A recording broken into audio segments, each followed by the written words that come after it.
As often the case, many games have development cycles that end up being far more interesting than the final game turns out to be. There are many legends of games going through development hell, but surely there can be no other game which turned from what should have been one of the greatest games of the decade into one which flopped in so many ways. The problem with modern day gaming media is that sometimes these legends take on a life of their own, and many people who have never played the game throw their 2 cents into the mix, and it can be hard to find the facts from the fiction. Regardless, it's time to cast out what you may have heard about the N64 version of the game, and let's see if there are any redeeming qualities of this widely criticised title. Daikatana is the brainchild of John Romero. Sure, he will go down as one of the masterminds of gaming, but Daikatana will show what happens when someone has nobody to answer to except for themselves. The concept of the game was completed in March 1997 and would be one of the most ambitious first-person shooters ever attempted.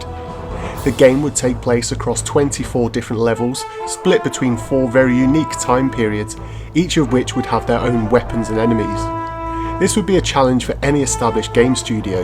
At id Software, Quake had taken 9 people 6 months to create. But John Romero's newly formed Iron Storm studio initially had 8 artists, and he believed that he could have the game on store shelves just 7 months after the concept went into production.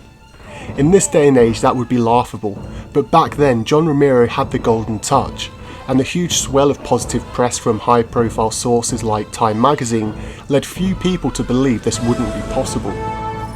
So cocksure was John Romero that he would deliver, he approved the infamous press advert which simply stated, "John Romero's about to make you his bitch." While the game hadn't even reached alpha stage yet. He certainly felt confident, but leaks coming out of the studio begged to differ. You see, the word was spreading that the game was never going to be able to deliver on its promises of having huge worlds as well as the RPG features that were really going to make this game stand out. When combined with John Romero's rockstar lifestyle and love for throwing cash at vanity projects, a bad atmosphere was reaching breaking point amongst the company's employees. The peak of this bad tension among employees led to pretty much all of the initial staff and developers to exit the company in protest.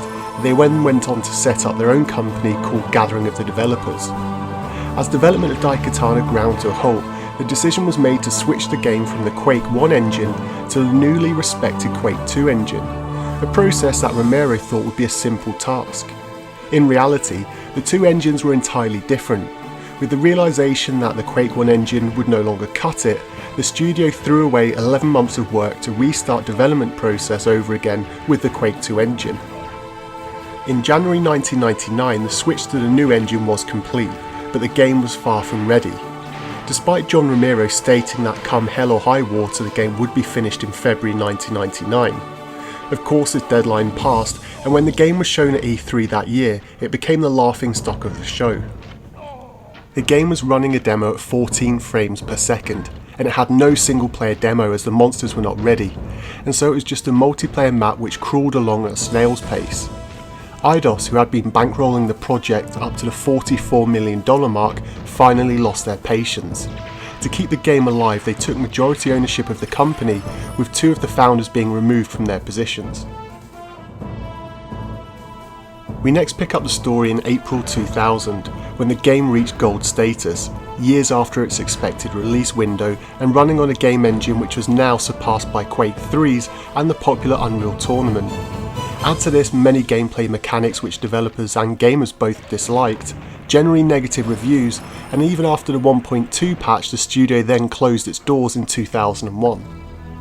But the N64 version of the game was released by Kemco, not Eidos, and as was the case with many PC to N64 ports, there were so many changes that were made in order to get the game to work on the cart-based format. With the PlayStation version cancelled in development, Daikatana on the N64 is the only home console port should you not wish to play the game on PC.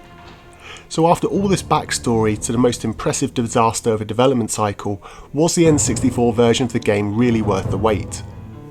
The game begins with one of the most convoluted, long-winded and time-consuming introductions on the console. To save you 15 minutes of your life, you can skip past this, and all that you really need to know is that a magical sword called the Daikatana has been unearthed and then quickly stolen by a mastermind wanting to use it for world power. He uses the power of the sword to travel back in time to rewrite history to his benefit.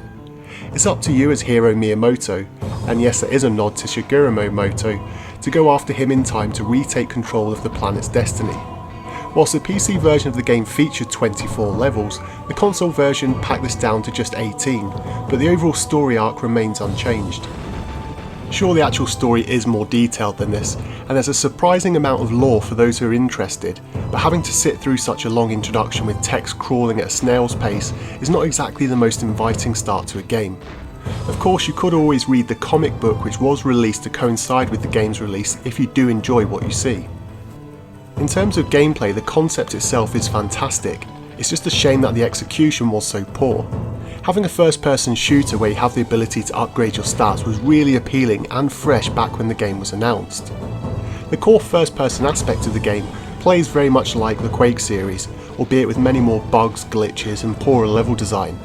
You make your way down corridors shooting enemies on the ground, an annoying amount of aerial bots and turrets which can often pepper you with shots well before you even realise where they are. The enemy AI is also some of the poorest I've seen, not just on the N64 but gaming in general. It's possible to walk up to enemies and jump around them without them even realising that you're there. When you do take an enemy down, you'll see your experience stats go up, but anyone hoping for an early Borderlands style affair will sadly be disappointed. One of the areas that the game did a great job of are its worlds. With the 25th century Japan, ancient Greece, Viking Norway and modern day San Francisco, each world really does feel like its own unique contained environment. They're each complete with their own subplot, enemies and most importantly weapons.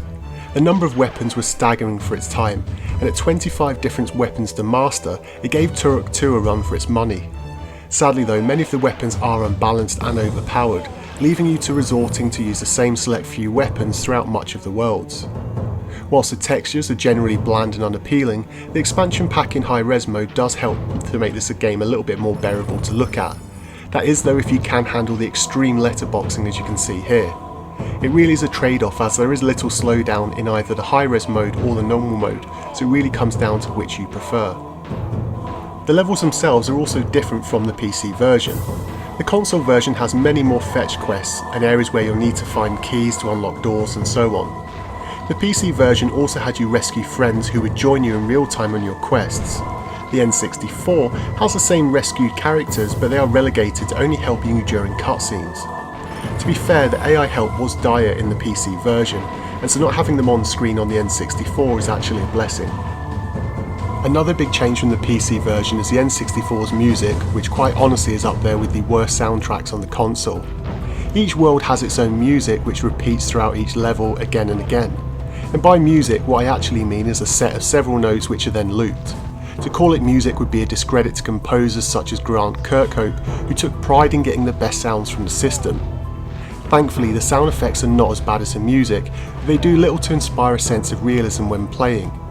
And as expected, there's also no voice acting due to cart restraints. If you've watched the Angry Video Game Nerd Let's Play of this game, then you may have the impression that the game is uncontrollable. That is not really the case, because if you read the manual first then you should have no issues. I found everything to be responsive, and the only time the controls became a frustration were in the limited amount of areas which required precision platforming elements. Despite all of the previously mentioned issues, I do have a confession. I actually really started to enjoy the game by the time its final chapter rolled around. It's by no means perfect, and the reviews are generally on point with all of the flaws that they point out.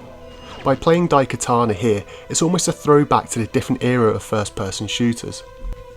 The sensation of actually playing a single-player campaign in a first-person shooter is something that many younger people these days will have no memory of, and progressing through each level to see where the bizarre story would go next was actually kind of fun. For all the hours I've put into Doom 64, Quake 2, GoldenEye and so on, it felt refreshing to play in a different time of history, against enemies placed in that time and with weapons that also matched. The RPG elements, while flawed, did actually make a difference to how well your character performs, and it's just a shame that they couldn't expand and refine this a little bit further. As always though, I'd love to know your thoughts of Daikatana. Like me, were you eagerly following this game's development in magazines and watching month after month as the release date was pushed further and further back? Or perhaps on the other hand, did you pick this game up by way of rental, as it was on rental shelves a month or so before the game was readily available on retailers' shelves? Whatever your memory is, good or bad, I'd love to know what you think of Daikatana. Do you think it is deservedly panned, or like me, do you think it has some redeeming qualities that many people overlook due to the huge amounts of negativity surrounding the game? As always, let me know your thoughts in the comments section down below, and until next time.